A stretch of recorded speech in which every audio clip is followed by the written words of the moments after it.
Hellia, in this world, you must know who you are. I said I was going to talk about it. So I read this book in a day because I have a lot of homework to get through.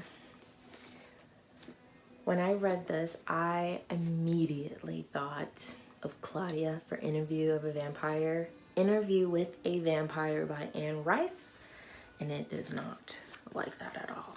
It is its own league of crazy shit. Yeah.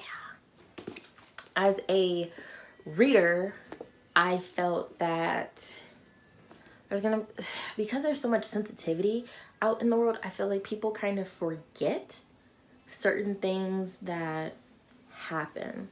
Like child vampires are really big. So the main character, Shori, is attacked in her village and she wakes up in a cave, and you're going through everything she's going through. So she's like in pain, she's blind, she's figuring out that she's blind, she ate something, she doesn't know what it was, and she figures out that she's fast and she's strong and she's this and she's that. Then our first love interest comes in with his car, talking about getting in the car, kid. And that's when we find out she's a kid, looking like a kid. So she looks like she's 10, 11, or 12.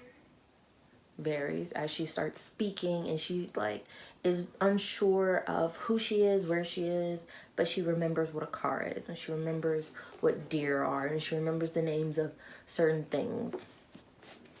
So our main character in the first chapter gets jiggy with her first love interest after the fact that he tells her, like, you look like a kid. And then she says, I don't think I am a kid. Like, I look young, but I don't think I'm young. Many of you are like, oh my gosh, this is child abuse, this is rape, this is stuff, this is fantasy, and it tells you how old she is to ward off the trolls who are like, oh my god, I've never heard of a child vampire. Like, that's not a thing.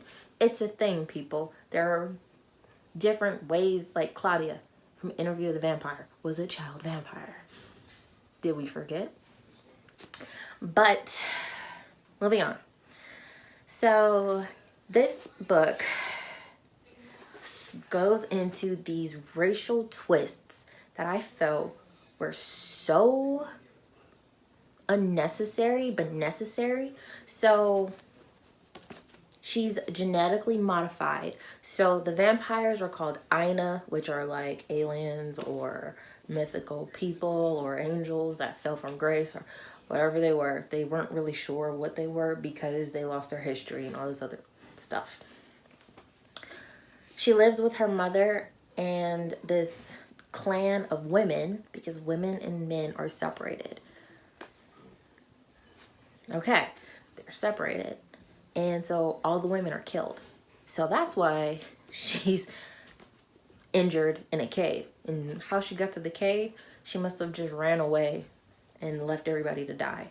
Nothing wrong with that. Whatever. That's how the book starts. Then her love interest is like, hey, so how old are you? And then she's like, I don't know, but I'm not a kid because I know what sex is and this is and that is, and kids don't know that. And I'm like, okay. They keep reinforcing that although she looks like a child, she is not a child. I can respect that, because you would put this book down because she's having sex in this book. Like, she has a harem of people and she is like top dog because of her melanin skin. She can stay in the sunlight, and her very, very white father comes to save her. And we find out that she's 53 years old, that she had like a harem of women and men, and all of them died, and she can't remember any of them. So she can't even associate her heartache, which is sad. And I was like, oh God, oh my gosh. And then they lost me, because once we find out who the bastards are who not only then attacks her father and kills her father and brother and her mom. We go to court because why not go to court instead of do it the barbaric way and kill everybody else like I would have done. So this book is mostly about court, her going to court and this family trying to annihilate her family because they have genetically engineered the Aina to withstand the sun. I was like, that's dope. But the Aina are supposed to be above human nonsense. So when they start using the word coon and nigger and all of this stuff, the vampires using this on this child vampire, Shori, it's stupid. I was like, okay, they say they're above it, but then they bring race up in there because the darker she's the only black vampire created at all. So she's genetically engineered purposefully to withstand the sun, to not tire, to eat human food, everything that they are not. And that causes problems and it pretty much brings the human issues and nonsense into Aina court. Then they murder one of her lovers, an older woman who was a teacher or something like that, and she loses her shit. But because she's half human, she knows how to like regulate all those emotions and still hold her shit down in court, rather than what they thought was she was gonna show her ass and start killing people. She didn't, and it was a great and expected ending because they're like, oh, it's about race, and not about how awesome she is. They kind of downplay, and I was like, why would you downplay this? But as a reader, they had to downplay it because they were focused on the world building and the politics in it. So I was like, as a reader, I was disappointed.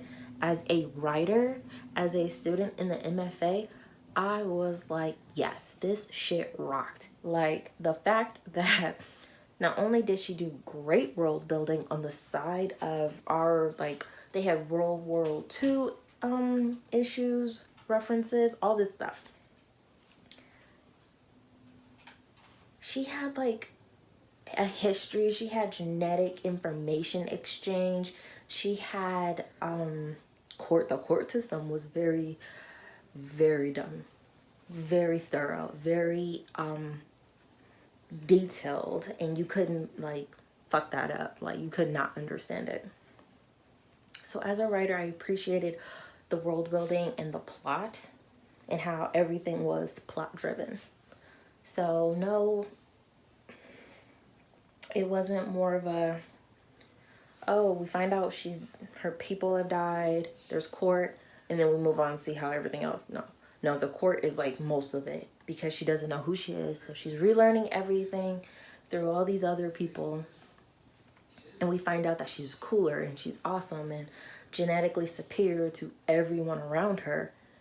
But they keep bringing up the fact that she is a child to people and in their vampire society. She's still a child. So she's like 10 years old and 4'10". I have a friend, Minnie, she's that big. So I was like, oh, okay.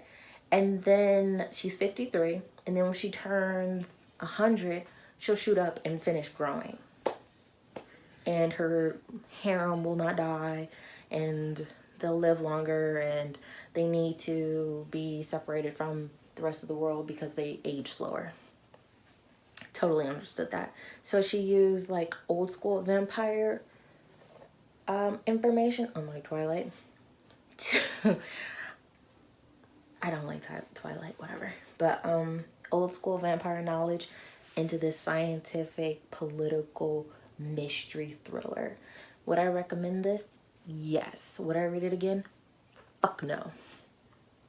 And I give this book, I think I gave it like a 3 out of 5 because as a reader, I hated it. If I didn't have to read this for school, I wouldn't have finished it. But I'm glad I finished it as a writer because the details were wonderful. Like, I can't, the details in her hair texture and the differences between her, humanity, and the vampires was done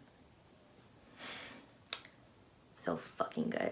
I can't even like begin to explain it. Okay, so I am now at my limit. I've set limits for myself to do videos. That is all for Fledgling by Octavia Bulter. You see her little feet? So precious. And if you like this video, like, comment, share, subscribe, because I will be doing this every Saturday. And the times will be between 6 and 8 p.m. I'm snapping because I just figured this all out. And I'm excited. Because at first I didn't have my life together, and now I do. How exciting! So yeah, to all my closet nerds, converted nerds, recorded nerds, middle school nerds, and YouTube nerds, because some of you guys aren't all booktubers, let's be real. I will see you again next week.